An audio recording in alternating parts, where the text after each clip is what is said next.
तो आज हम शारीरिक संरचना के कुछ ऐसे खास प्रश्न लेकर आए हैं जो कि महिला पर्यवेक्षक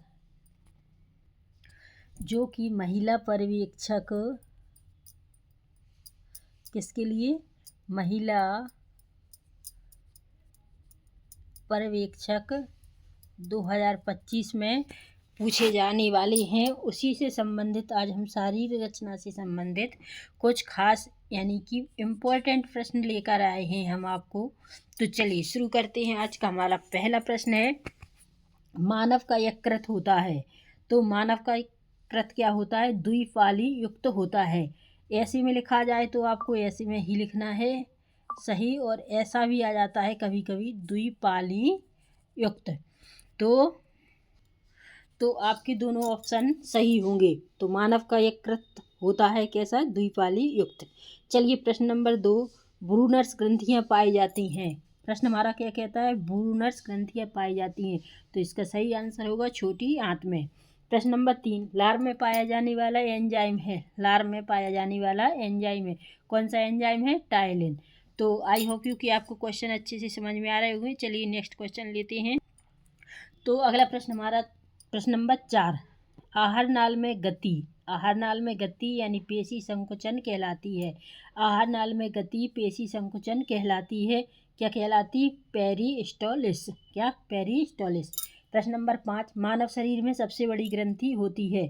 मानव शरीर में सबसे बड़ी ग्रंथि होती है। एक ऐसा प्रश्न है, वेरी इंपॉर्टेंट प्रश्न है। तो इसका सही आंसर होगा यकृत। ठीक है। चलिए अगला प्रश्न, मानव शरीर में अमीनो अम्लों की प्रकार होते हैं। मानव शरीर में अमीनो अम्लों के प्रकार होते हैं। कितने होते हैं? ये इम्पोर्टेंट प्रश्न है, 20। ठीक है। चलिए अगला प्रश्न लेते हैं। तो अगला प्रश्न हमारा कहता है कि भोजन निकलते समय भोजन को श्वास नाल में जाने से रोकने वाली संरचना होती है। क्या है? भोजन निकलते समय यानी निगलते समय भोजन को श्वास नाल में जाने से रोकने की संरचना कहलाती है। क्या होती है? घाटीड़ापन। क्लियर। चलिए अगला प्रश्न, वसाओं, कार्बोहाइड्रेट्स तथा प्रोटीन का पाचन कहाँ होता है? वसाओं, कार्बोहाइड्रेट्स तथा प्रोटीन का पाचन कहाँ होता है? कहाँ होता है? छोटी आंत में। अगला प्रश्न हमारा प्रश्न नंबर 9, सबसे बड़ी लार ग्रंथियाँ हैं। सबसे बड़ी लार ग्रंथियाँ हैं, इम्पोर्टेंट क्वेश्चन है, पैरोटिड ग्रंथियाँ। पैरोटिड ग्रंथियाँ, और हिंदी में लिखा आएगा ऐसा, पैरोटिड। ठीक है। तो हिंदी में ऐसे लिखा जाएगा, पैरोटिड। चलिए अगला प्रश्न लेते हैं। अगला हमारा प्रश्न है, मनुष्य के जीवन काल में कितने दांत दो बार आते हैं? क्या है? 2 बार उगते हैं। इधर क्या है? उगते हैं। ठीक है। मनुष्य के जीवन काल में दांत 2 बार कितने उगते हैं? तो हमारे जीवन काल में, मनुष्य के जीवन काल में दांत 20 2 बार उगते हैं। 20 गिर जाते हैं, फिर 20 दोबारा उगते हैं। तो 20 दांत हमारे जीवन काल में 2 बार उगते हैं।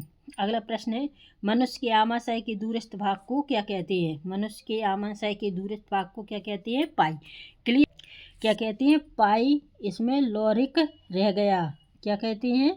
पाइलोरिक। क्या कहेंगे? ऐसे पाइलोरिक, ये हो जाएगा। ठीक है। क्या है? मनुष्य के आमाशय के दूरस्थ भाग को कहते हैं पाइलोरिक। ये इधर पाई अकेला रह गया था, लोरिक नहीं आ पाया है।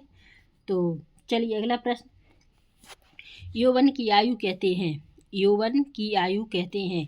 यौवन की आयु किसे कहते हैं? पूर्ण किशोरावस्था को। किसे कहते हैं? पूर्ण किशोरावस्था को। तो हमने आज शारीरिक संरचना से संबंधित कुछ ऐसे खास प्रश्न पढ़ लिए हैं जो कि इम्पोर्टेंट और वेरी इम्पोर्टेंट क्वेश्चन है।